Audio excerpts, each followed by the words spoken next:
प्रीतमपुर नामक एक राज्य में लल्लू राम नाम का एक गरीब लकड़हारा रहता था। लल्लू राम बहुत चतुर, चालाक और बुद्धिमान व्यक्ति था, परंतु स्वभाव से वह सीधा साधा और भला इंसान था। गरीबी की अवस्था में भी वह सुख और संतोष से ही अपना जीवन व्यतीत कर रहा था। उसकी पत्नी गर्भवती थी। एक दिन उसने अपने पति से कहा, सुनिए जी, आज हलवा खाने का बहुत मन कर रहा है, लेकिन घर में तो कुछ भी नहीं है, ना बेसन, ना घी, ना गुड़। अगर किसी तरह ये चीजें मिल जाए तो हम दोनों हलवा बना सकते हैं। लल्लू राम ने मुस्कुराते हुए कहा, चिंता मत करो भाग्यवान, मैं अभी बाजार जाकर यह सब लेकर आता हूँ। झोपड़ी से बाहर निकलते ही लल्लू राम मन ही मन सोचने लगा, हे भगवान, मैंने पत्नी से कह तो दिया कि सब चीजें लेकर आता हूँ, लेकिन लाऊं कैसे और कहाँ से लाऊं?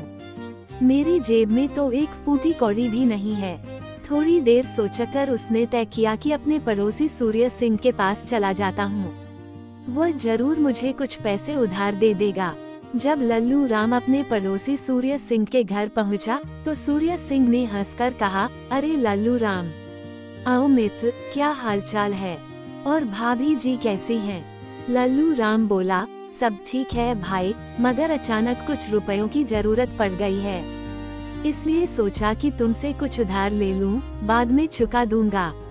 सूर्य सिंह मन ही मन सोचने लगा, ये गरीब लकड़हारा भला कहाँ से मेरा उधार चुकाएगा? अगर इसे कुछ दे भी दूं तो वापस मिलने की उम्मीद ही छोड़नी पड़ेगी। ऐसा सोचकर वह बोला, मित्र, तुम बड़े ही बुरे वक्त में आए हो। देखो ना, मैं राजमहल में महावत हूँ और तुम्हारी ही तरह गरीब हूँ। आजकल तो मेरा हाथ भी खाली चल रहा है। आज तुम्हारी भाभी का मीठा खाने का बहुत मन था, मगर घर में एक फूटी कौड़ी तक नहीं है जिससे बाजार से कुछ ला सकूं। लल्लू राम ने कहा, ओह, तब तो मैंने व्यर्थ ही तुम्हें तकलीफ दी। अच्छा, अब मैं चलता हूँ। लल्लू राम चिंता में डूबा हुआ सोचने लगा, अब क्या करूँ? किसके पास जाऊँ? कौन देगा मुझे उधार? लगता है कि आज मेरी पत्नी की इच्छा पूरी नहीं हो पाएगी। यही सब सोचते सोचते लल्लू राम आगे की ओर बढ़ता चला जा रहा था। तभी अचानक उसकी नजर एक सुंदर से मकान पर पड़ी। वह मकान बहुत सजा धजा हुआ था। उसने राह चल रहे एक व्यक्ति से पूछा, भाई, ये किसका मकान है? आज यहाँ इतनी सजावट क्यों की गई है? राहगीर बोला, तुम्हें नहीं मालूम, यह नगर के सेठ शंभू प्रसाद जी की हवेली है। विवाह के 20 साल बाद उनके घर में बेटे का जन्म हुआ है। अब इतनी खुशी में वे धूमधाम नहीं करेंगे तो कब करेंगे? कल छठी की पूजा होगी और नामकरण संस्कार भी। दावत तो कई दिनों तक चलेगी। ये सुनकर लल्लू राम सोचने लगा, दावत तो कल होगी, लेकिन मेरी पत्नी की इच्छा तो आज ही हलवा खाने की है। वह मन ही मन कुछ तरकीबें सोचने लगा। थोड़ी देर बाद उसके दिमाग में एक उपाय सूझा और उसकी आंखों में चमक आ गई। लल्लू राम सीधे बाजार की ओर चल पड़ा। सबसे पहले वह एक बेसन के व्यापारी के पास पहुंचा और बोला, राम राम सेठ जी, आपके गोदाम में कितनी बोरियां बेसन की होंगी? सेठ ने पूछा, राम राम भैया, कहाँ से आए हो? लल्लू राम बोला, मैं सेठ शंभू प्रसाद जी के यहाँ से आया हूँ। कल उनके लड़के का नामकरण संस्कार है। सेठ बोला, अरे वाह, सेठ जी को हमारी तरफ से शुभकामनाएं देना। कितनी बोरी चाहिए उन्हें? लल्लू राम बोला, ये तो मुझे नहीं पता। उन्होंने इतना कहा है कि लाला सूरज बेसन वाले से पूछ लेना कि गोदाम में कितनी बोरियां हैं और थोड़ा सा बेसन नमूने के तौर पर लेते आना। सेठ बोला, भैया, गोदाम का हिसाब किताब तो हर रोज बदलता रहता है, पर लगभग 30 से 40 बोरियां होंगी, और नमूने के लिए बेसन चाहिए तो अभी देता हूँ। इतना कहकर उसने नौकर को आवाज दी, हरिया, अरे ओ हरिया, जल्दी आ, इस आदमी को पाव भर बेसन दे दो। ये सेठ शंभू प्रसाद जी को नमूना दिखाने ले जाएगा। लल्लू राम ने बेसन लिया और आगे बढ़ गया। इसके बाद वह घी के व्यापारी के पास पहुंचा और बोला, राम राम सेठ जी। सेठ बोला, जय राम जी की। लल्लू राम बोला, सेठ जी, आपके पास 50 पीपे घी के होंगे?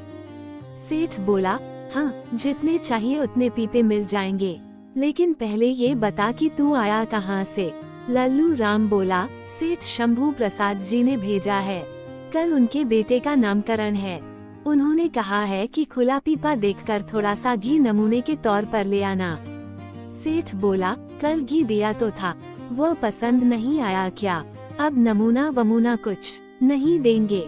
ये सुनकर लल्लू राम चुपचाप वहाँ से निकल गया। फिर वह दूसरे घी व्यापारी के पास गया और वही बात दोहराई। इस बार व्यापारी प्रसन्न हो गया और बोला, सेठ शंभू प्रसाद ने हमें याद किया। ये तो हमारे लिए सौभाग्य की बात है। लो भैया, नमूने के लिए थोड़ा सा घी ले जाओ। लल्लू राम घी लेकर खुश होता हुआ आगे बढ़ा और अब वो गुड़ के व्यापारी के पास जा पहुंचा और उसे भी वही बात बताई कि सेठ शंभू प्रसाद जी ने भेजा है और नमूने के तौर पर थोड़ा सा गुड़ चाहिए। सेठ ने बड़े उत्साह से एकदम बढ़िया सा गुड़ लल्लू राम को दे दिया और कहा, शंभू प्रसाद जी से कहना कि इससे अच्छा गुड़ उन्हें कहीं नहीं मिलेगा और उनसे कहना कि जितनी बोरियां चाहिए मैं भिजवा दूंगा। लल्लू राम ने गुड़ लिया और अपने घर की ओर चल पड़ा। अब हलवा बनाने का सारा सामान उसके पास मौजूद था। शाम को वह घर पहुंचा और सारा सामान पत्नी के हवाले कर दिया। पत्नी बोली, अरे आप तो सच में सब कुछ ले आए। मैं तो सोच रही थी कि आज हलवा खाने की मेरी इच्छा मन में ही रह जाएगी। चलिए अब मैं तुरंत हलवा तैयार कर देती हूँ। पत्नी ने झटपट हलवा बनाकर तैयार कर दिया।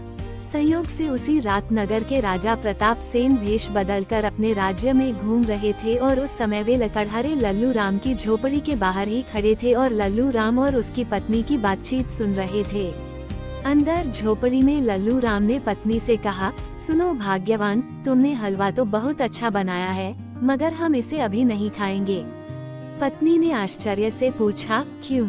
लल्लू राम बोला, अरे वो हमारा पड़ोसी सूर्य सिंह है ना, जो महाराज का महावत है। मैं उससे कुछ पैसे उधार लेने गया था ताकि तुम्हारे लिए हलवा का सामान खरीद लाऊं। पर उसने कह दिया कि उसकी पत्नी की भी हलवा खाने की इच्छा है। अब सोचो, अगर हलवे की खुशबू सूंघते हुए वह भी यहाँ आ गया तो हमें ना चाहते हुए भी अपने हलवा में से कुछ हलवा उसे और उसकी पत्नी को भी देना पड़ेगा। फिर हमारे लिए क्या बचेगा? पत्नी मुस्कुराई और बोली, तो फिर मैं दिया ही नहीं जलाऊंगी। अंधेरे में ही हम दोनों बैठकर हलवा खा लेंगे। दोनों ने वैसा ही किया। वे अंधेरे में बैठकर आनंद पूर्वक हलवा खाने लगे। उसी समय राजा प्रताप सेन भी धीरे से झोपड़ी में दाखिल हो गए और अंधेरे का लाभ उठाकर उनके साथ बैठ गए। दोनों पति पत्नी को ये पता ही नहीं चला कि कोई तीसरा व्यक्ति भी उनके साथ हलवा खा रहा है। राजा प्रताप सेन के शामिल हो जाने से हलवा जल्द ही समाप्त हो गया। ये देखकर लल्लू राम और उसकी पत्नी दोनों हैरान रह गए।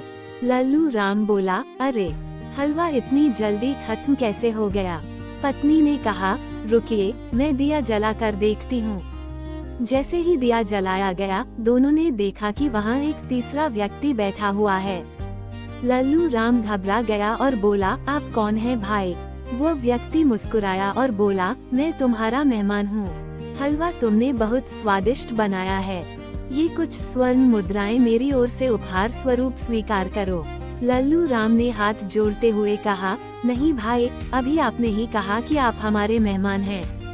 मेहमानों से हम कोई कीमत नहीं ले सकते। बस दुख इस बात का है कि आपने बिना बताए ही हलवा खा लिया। इसलिए मेरी पत्नी की इच्छा अधूरी रह गई। उसने मन भर के हलवा नहीं खा पाया। मैंने बड़ी मुश्किल से हलवे का सामान जुटाया था। राजा ये सुनकर आश्चर्यचकित हो गए। उन्होंने पूछा, जरा बताओ तो, ये सब सामान तुमने कैसे जुटाया? लल्लू राम ने बिना झूठ बोले एक एक बात सच्चाई से बता दी कि कैसे उसने चतुराई से बेसन, घी और गुड़ का इंतजाम किया था। फिर बोला, अब सारी सामग्री खत्म हो गई है, इसलिए हलवा दोबारा नहीं बनाया जा सकता। मुझे क्षमा कीजिए मित्र। राजा ने मुस्कुराकर कहा, मित्र, मैंने मजाक में ही तुम्हारी इच्छा की पूर्ति में बाधा डाल दी। उसके लिए मैं क्षमा चाहता हूँ। मैं तो सोने की मुद्राएं देने को भी तैयार हूँ, लेकिन तुम लेना ही नहीं चाहते। तुमने मुझे मित्र कहा है, इसलिए मेरी एक बात मानो। कल सुबह महाराज प्रताप सेन के राज दरबार में आ जाना। मैं भी वही कार्य करता हूँ। हमारे महाराज बहुत ही दयालु हैं, वे अवश्य ही तुम्हारी सहायता करेंगे। इतना कहकर राजा प्रताप सेन वहाँ से निकल गए। महल पहुंचकर उन्होंने अपने राजसी वस्त्र पहने और पहरेदार को आदेश दिया कि कल एक गरीब लकड़हारा जिसका नाम लल्लू राम है वह महल में आएगा। उसे बिना किसी रोक टोक के और पूरे सम्मान के साथ मेरे सामने लाया जाए। पहरेदार ने झुककर कहा, महाराज जैसा आपका आदेश। अगले दिन प्रातःकाल लल्लू राम की पत्नी ने उसे उठाया और बोली, सुनिए जी, आज तो आपको राजमहल जाना है। लल्लू राम बोला, हाँ जाना तो है, लेकिन मैं खाली हाथ वहाँ कैसे जाऊँ? महाराज को क्या भेज दूंगा? पत्नी बोली, अरे हमारे पास देने को है ही क्या, फिर भी जाए, देखिए वहाँ क्या होता है। जहाँ तक भेज की बात है तो कुछ दिन पहले मैंने एक कबूतर पकड़ा था ताकि उसे पालतू बना सकूं। अब तो लकड़ी काटने जंगल चले जाते हैं और मैं घर में अकेली रहती हूँ, इसलिए सोचा था कि उसी से अपना दिल बहलाऊंगी। बस वही कबूतर आप महाराज को उपहार स्वरूप दे दीजिए। लल्लू राम अपनी पत्नी की बात मानकर राजमहल की ओर चल पड़ा। उधर राजमहल में पड़ोसी राज्य सुल्तानगढ़ के राजा का एक राजदूत महाराज प्रताप सेन से मिलने के लिए आया और उसने झुककर कहा, महाराज की जय हो। मैं सुल्तानगढ़ के राजा सुल्तान सिंह का राजदूत हूँ। हमारे महाराज ने आपके लिए एक संदेश भेजा है। राजा ने पूछा, क्या संदेश भेजा है?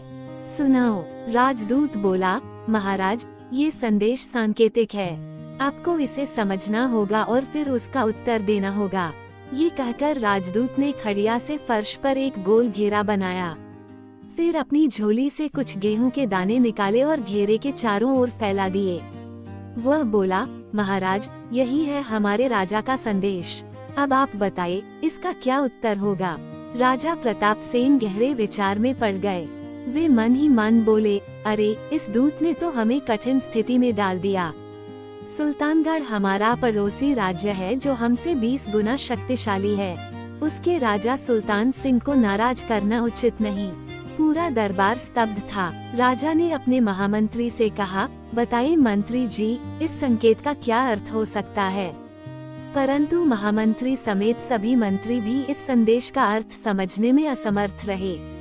राज दरबार में सन्नाटा और चिंता का माहौल छा गया। महामंत्री ने हाथ जोड़कर कहा, महाराज क्षमा करें, पर यह संदेश मेरी बुद्धि से परे है। दरबार में कोई भी इसका अर्थ नहीं निकाल पा रहा था। राजा उदास स्वर में बोले, अब हम क्या करें? इस संदेश का क्या उत्तर दें? इसी बीच द्वारपाल ने घोषणा की, महाराज लल्लू राम नाम का एक लकड़हारा आपसे मिलने के लिए आया है। राजा ने मुस्कुराते हुए कहा, उसे तुरंत भीतर ले आओ। लल्लू राम ने भीतर आकर झुककर महाराज को प्रणाम किए। उसे देखते ही राजा प्रताप सेन पहचान गए। उन्होंने प्रसन्नता से कहा, आओ मित्र, तुम्हारे आने की बात हम पूरी तरह से भूल ही गए थे, इसलिए तुम्हारे स्वागत का कोई प्रबंध नहीं कर पाया। लल्लू राम बोला, महाराज मैं तो आपका सेवक हूँ, आपके दर्शन ही मेरे लिए सबसे बड़ा सौभाग्य है। कल मैं आपको पहचान नहीं पाया था। यदि किसी प्रकार की भूल हो गई हो तो नादान समझकर क्षमा कीजिए।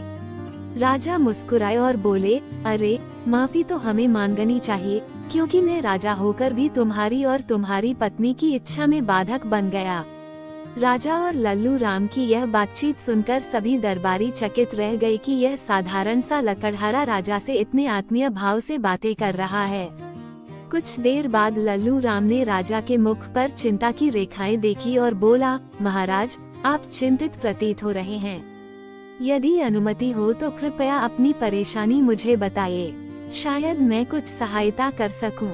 राजा कुछ पल शांत रहे, फिर उन्होंने राजदूत द्वारा बनाए गए घेरे और गेहूं के दानों की ओर संकेत किया और बोले, लल्लू राम ये देखो, इस घेरे और गेहूं के दानों में कुछ संदेश छिपा है जो मुझे समझ में नहीं आ रहा है। लल्लू राम ने कुछ देर खड़िया से खींचे गए गोले और उसके आसपास बिखरे गेहूं के दानों को देखा, फिर बोला, महाराज यदि आप आज्ञा दे तो मैं इसका उत्तर देने का साहस करूं। राजा ने कहा, यदि तुम ऐसा कर सको तो तुम्हारा हम पर बहुत उपकार होगा।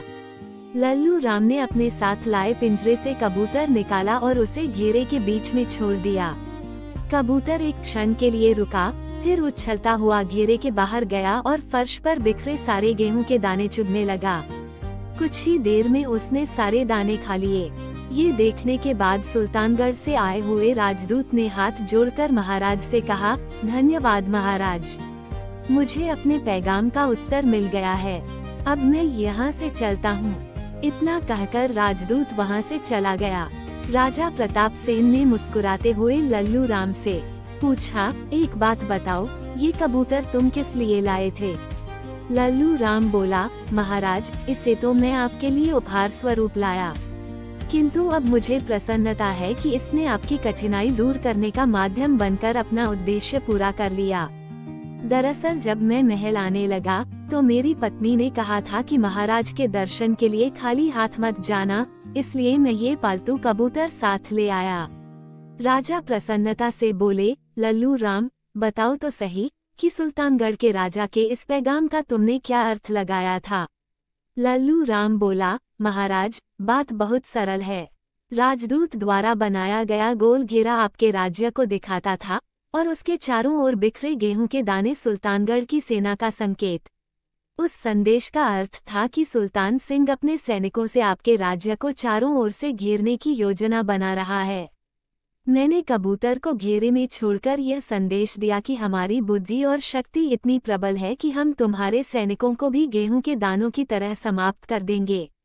राजा प्रताप सेन ये सुनकर अत्यंत प्रसन्न हुए। बोले, वाह लल्लू राम, तुम्हारा उत्तर अत्यंत चतुर और साहसिक था। आज से मैं तुम्हें अपना विशेष सलाहकार नियुक्त करता हूँ। फिर उन्होंने महामंत्री से कहा, लल्लू राम के रहने के लिए एक सुंदर भवन की व्यवस्था की जाए। उस दिन के बाद से लल्लू राम राजा का विशेष सलाहकार बन गया और अपने परिश्रम, निष्ठा और चतुराई से उसने जीवन के हर क्षण को सार्थक बना दिया। तो दोस्तों, कहानी कैसी लगी?